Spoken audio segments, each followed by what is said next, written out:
তো ঈদের দিন ঠিক টাইমে ওঠার পর আমি চলে গেলাম মসজিদে ফজরের নামাজ পড়ার জন্য। বৃষ্টি পড়ছিল গত রাত থেকে এবং আমি অনেক দিন আগে থেকে চিন্তা করছিলাম যে কোনোভাবে যদি ঈদের দিন বৃষ্টি হয় আর নামাজটা মসজিদে হয় তাহলে খুবই ভালো হয়। এর পেছনে অনেক কারণ আছে আমার এই চিন্তা ভাবনার পেছনে। তো কোনোভাবে আমার ইচ্ছাটা আজকে পূরণ হয়ে গেল যে আজকে ঘোষণা হলো যে মসজিদেই নামাজ হবে, যেহেতু চারিদিকে বৃষ্টি আর আবহাওয়া খারাপের কারণে। তাই মসজিদে নামাজ হলো। মসজিদে নামাজ পড়লাম। দ্বিতীয় জামাতও হলো, কারণ অনেক মানুষ নামাজ বাদ পড়ে গেছিলো।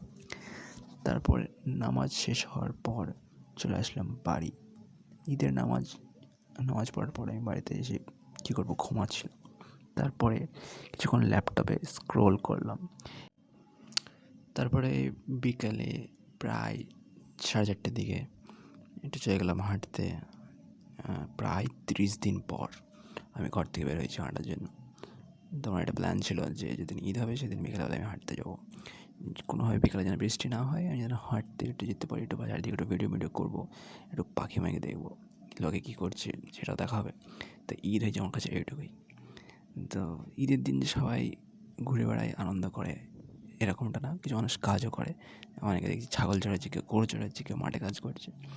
তো আমার কাছে ঈদ হচ্ছে যে সকালবেলায় ওটা, নামাজ পড়তে যাওয়া, তারপরে বাড়ি চলে আসা, বিকাল দিকে একটু ঘোরা, ব্যাস এইটুকুই আমার কাছে। আর কোনো ঈদের স্পেশাল কোনো প্ল্যান থাকে না।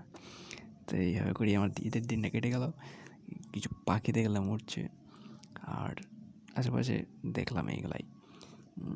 তারপরে সময় শেষ হয়ে গেল, প্রায় মাগরিবের টাইম হয়ে গেল। চলে আসলাম মসজিদে নামাজ পড়ার জন্য। তারপর একটা ভিডিওটা অন করলাম, নামাজটা পড়লাম। এইভাবে করে আমার ঈদের দিনটা শেষ হয়ে গেল। অন্য সময় ঈদের দিন আমি প্রতি বছরই একটা ভিডিও লাইভ করি ইউটিউবে 1-2 মিনিটের, সে কী করছে না করছে। তো এবার আমি এটা অন্যরকম করার চেষ্টা করলাম, যে একটু ভিডিওগুলো ক্লিপ করে রেকর্ড করে তারপরে একটু একটা শর্ট ব্লগের মতো করলাম। এইভাবে করে ঈদ শেষ।